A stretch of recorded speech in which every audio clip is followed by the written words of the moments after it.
Hey, what's up everybody? It's Tony Rvitia with Rvitia RV Rentals, RV Simplified. Just coming with you, wanted to make a quick video on how to prepare for your first RV rental.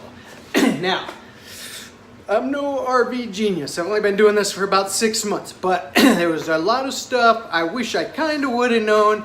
Even like I took this little training course on how to rent out your RV. Well, actually I waited like a month or two to buy it, which was dumb. So I should have just ponied up the money and did it right away, but I decided to do everything on my own since I already owned a vacation rental company and I thought it would be a lot easier than it was. So I'm just going to try to impart on you any wisdom I can about getting your first RV rental set up. If you're just starting to do it or if you've been doing it a while, there's just a couple things that I did not think of when we're doing it. So I'm gonna go out to the RV here, but here we got in my laundry room, I got everything prepared for the cleaning ladies. We got what's that, a down alternative comforter.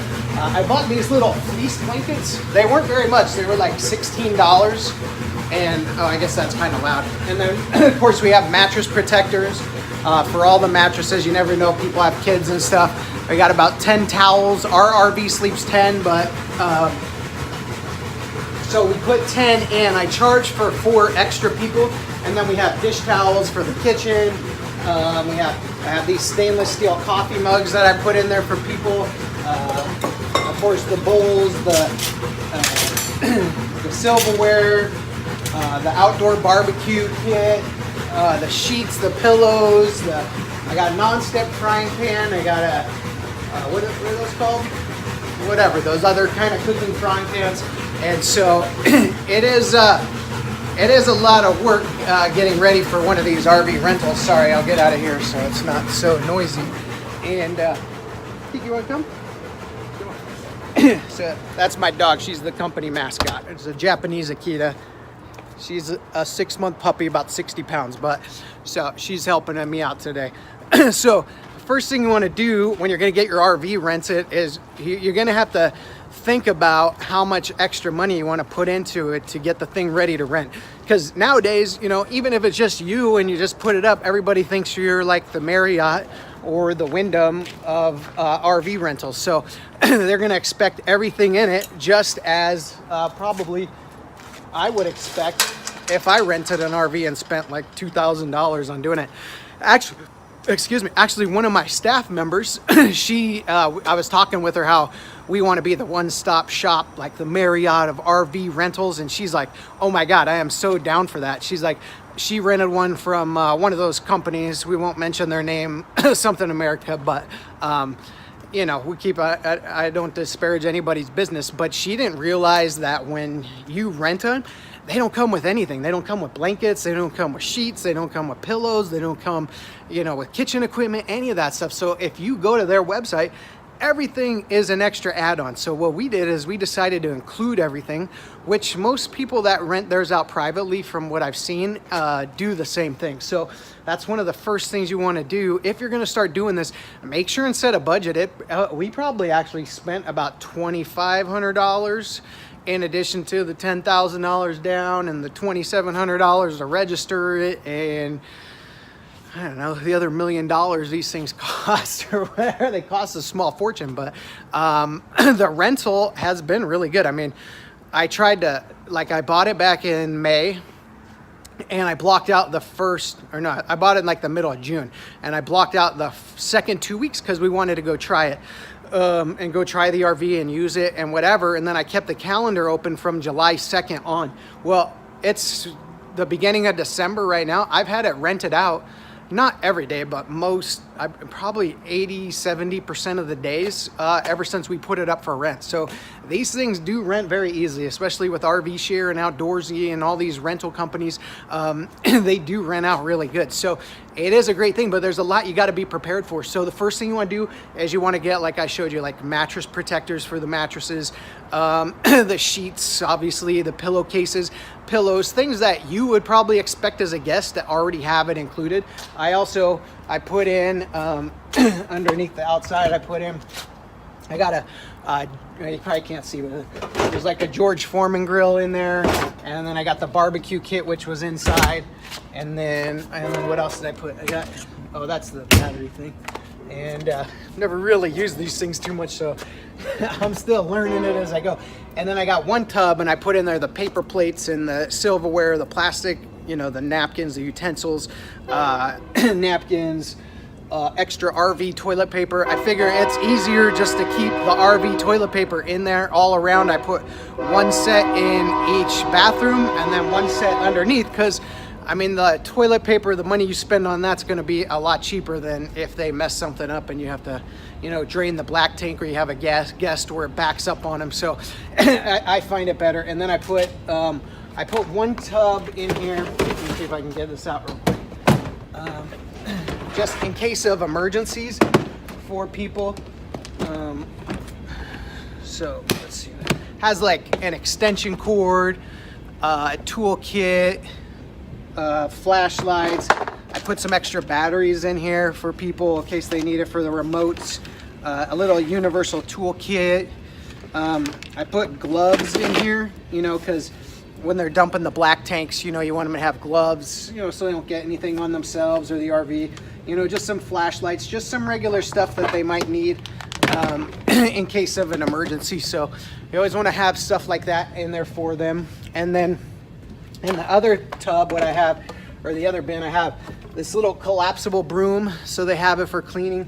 I have this collapsible, how do you say that? Collapsible? I don't know.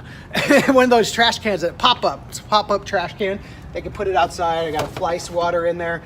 So all these little things make a big difference to your guests when they're out there. And inevitably, or at least from what I've seen, they're always going to find something else that they should have had. Like one guy is like, well, it would have been nice to have, what do they call it? Where it has like multiple outlets on it. Like you know, you plug in the wall and it has 5 or 6, like a power strip kind of, but like, and I didn't even think about that. And he's like, well, when we were outside, it would have been nice to plug the extension cord in, so we could have plugged the coffee maker in outside and the radio and something else. And it was just something I didn't even think about.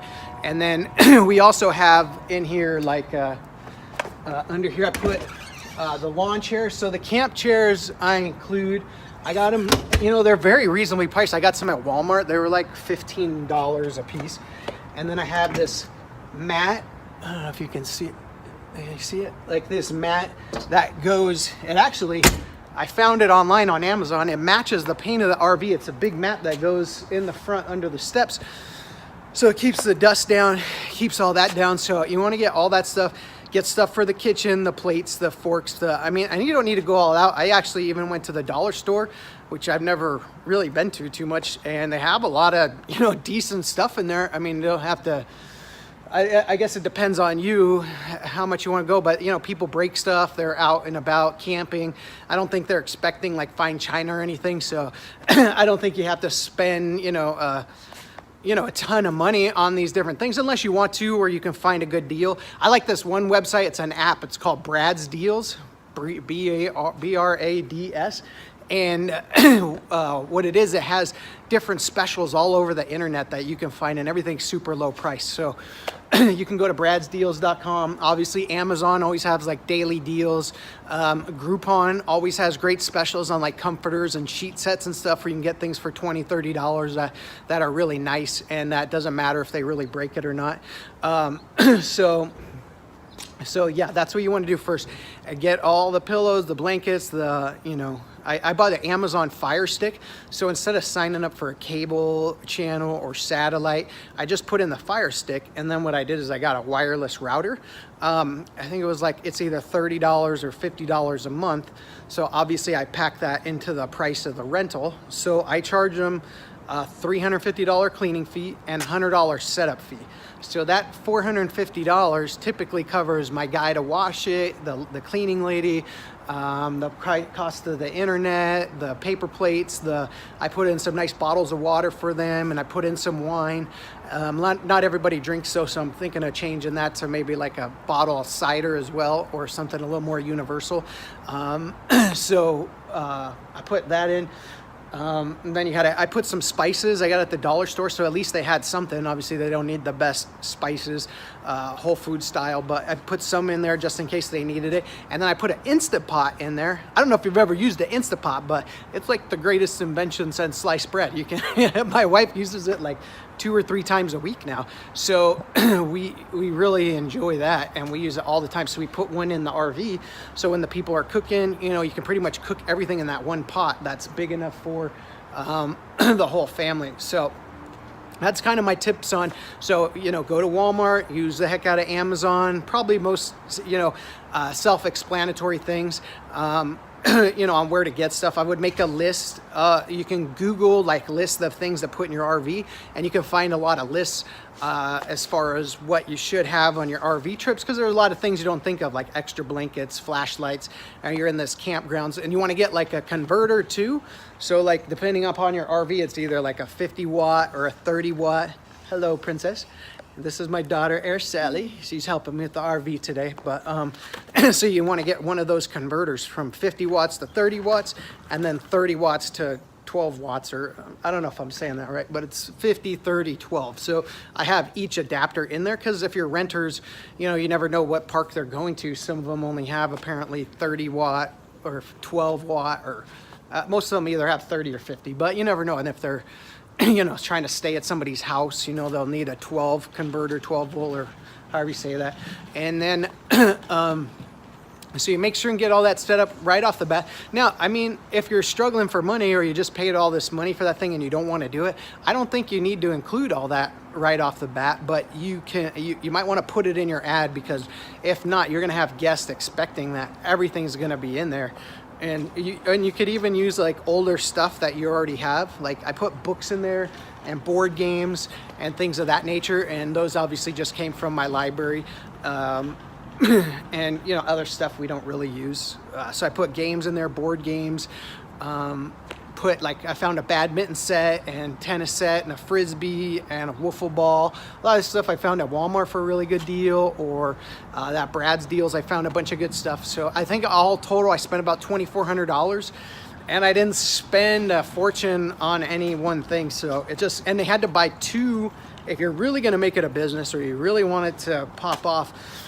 You want to get 2 of everything, especially the sheets and the blankets and stuff. So then you only have to put a 1 day in between rentals, because if you can do that, you can pick up a lot more rentals, but you got to be able to turn it around fast.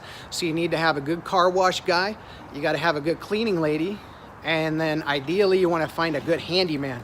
So instead of paying for RV mobile mechanics like I did the first 2 months, where the guy was charging me, it ended up being like thousands of dollars for my generator, which we thought wasn't working. And it turns out these generators just don't work. This thing's brand new, 2018, didn't work on my first rental guy.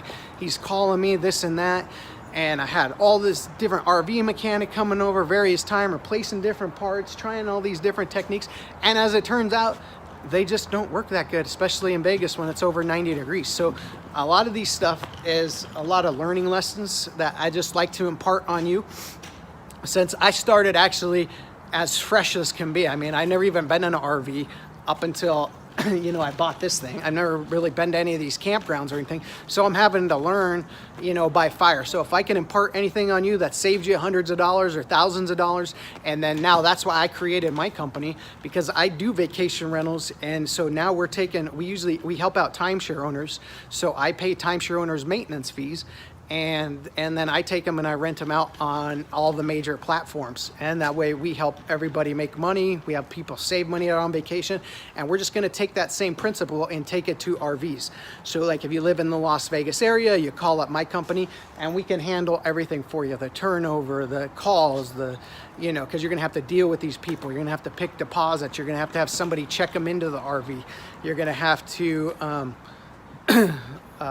what else? You're gonna have to pick them up. You have to organize the car wash. You're gonna have to organize the cleaning. You know, there's a lot to it, especially like in the summer. this thing was turning over like every week, and it's quite a process getting one ready, especially if you have a bigger one like I do. You know, if you have a smaller one, it might not be that bad. You can probably do it yourself and pick it up, but you know, you need to spend an hour with the people when they pick it up. There's an hour in between. Like one of these guys, they showed up like 3 hours early to our house even before the thing was ready, and my wife had pneumonia and she had to answer the door and have these people from Europe in the house for like 2 hours till I got home from a Tony Robbins event. And so the one guys, they just said, oh, I'm showing up early. They showed up like 2 hours early while the mechanic was still working on stuff, while they were replacing batteries, you know. So there is a lot that goes into it. So just be prepared on that, because I wish I would have known that off the bat, how much work actually is entailed in you know, turning over this bad boy. But it's definitely worth it. I'm definitely excited. We're gonna build one of the biggest RV rental websites in the country. It's rvitia.com, rvitia.com. It's not, the website's not live now. The company's formed and everything. We're just, you know, I'm kind of new to the industry, but I'm gonna position ourselves as the Marriott of RV rentals. So if we can help you in any way, just leave a comment below on any other video topics you want me to do. Let me know what's going on. If you have any questions, if anything you want me to cover, I'll try to do some more videos on you guys, and try to get better at this filming. I've never really done these before, but if I can just help and, you know, do anything for you, just let me know. And I'll put my phone number down in the, or to my staff below, and you can give any of us a call. All right? Thanks, and have a great day. Thanks for watching.